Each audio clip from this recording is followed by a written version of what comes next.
काय म्हणता? आज त्याला तिने बागेत बोलावले होते. 15 दिवसांच्या अबोलेनंतर ते दोघे एकमेकांना भेटणार होते. तो सकाळी लवकर उठून कॉलनीतल्या बाप्पांचे दर्शन घेऊन उत्साहात निघाला. तिने तिच्या शाळेतल्या मैत्रिणींबरोबर गणपती बघायला जाणे त्याला आवडले नव्हते. आता आपण दोघांनी सगळीकडे एकत्र फिरायचे, हे त्याचे म्हणणे होते. बागेच्या दारात शिरताना त्यातला आनंद अस्वस्थ, बेचैन का वाटत होते कळत नव्हते. बागेत ती एका बाकावर बसून त्याची वाट बघत होती. तिला बघितल्यावर त्याला 1 वर्षापूर्वी झालेली त्यांची भेट आठवली. लता रफी यांच्या गाण्याच्या जुगलबंदी कार्यक्रमात त्याने तिला पाहिले होते.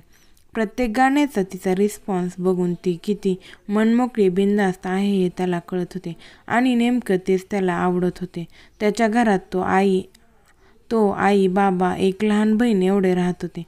पण बाबांच्या त्रासदायक रीती रिवाज, संस्कार, शिस्त ह्यामुळे त्यांच्या घरात कोणी मोठ्याने बोलणे तर सोडाच, पण मोकळा श्वाससुद्धा घेऊ शकत नव्हते.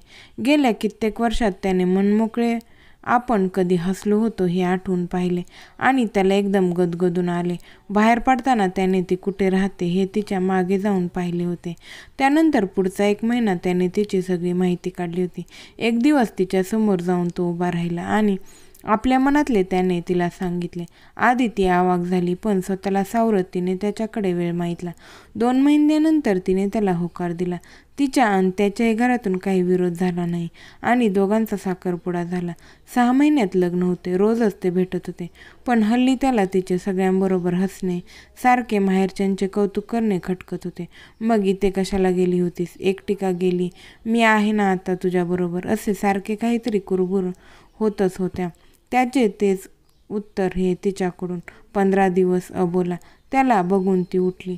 हलके स्मित हास्य करत ती पुढे आली आणि तो आवेगाने तिच्या हातात धरून म्हणाला, किती बरं वाटतंय तुला बघून. उगीच रागवलीस माझ्यावर. प्रेम आहे ग माझे तुझ्यावर, कळत कसे नाही तुला? त्याच्याकडे बघत ती म्हणाली, जसे तुला माझ्या मैत्रिणींवर, आईबाबांवर प्रेम आहे हे कळत नाही तसेच तुम्ही बायका हल्ली भांडण्याच्या मूडमध्येच असता. Women's liberation and all. त्याच्या चेहऱ्यावरचे तुच्छतेने भावतीने बरोबर टिपले. तू विषय काढलास आहेस म्हणून बोलूया. आता मी इतरांसारखं सिगारेट ओढणं, दारू पिणे, तोकडे कपडे घालणं आणि रात्री बेरात्री बाहेर जाणं ह्याला स्त्रीमुक्ती समजत नाही.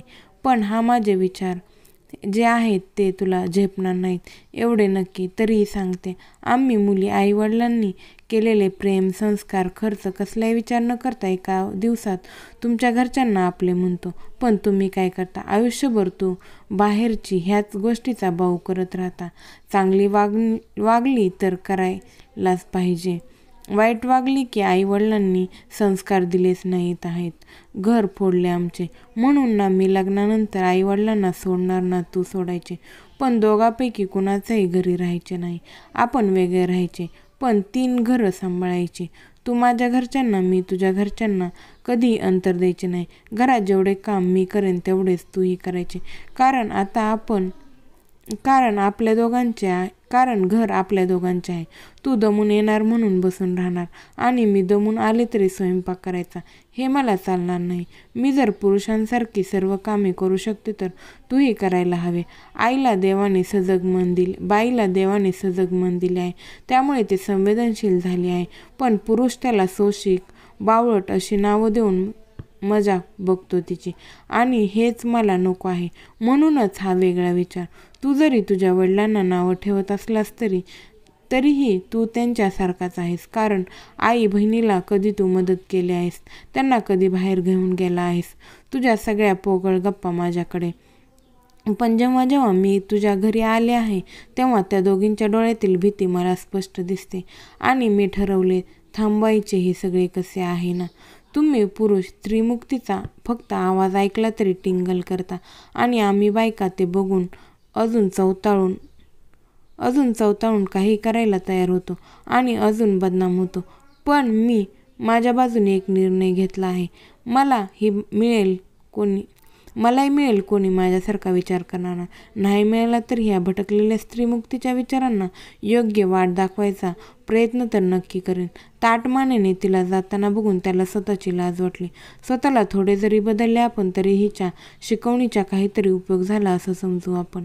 कामात मदत करायला वेळ लागेल, पण गप्पा तर लगेच मारू शकतो मी आई बहिणीशी.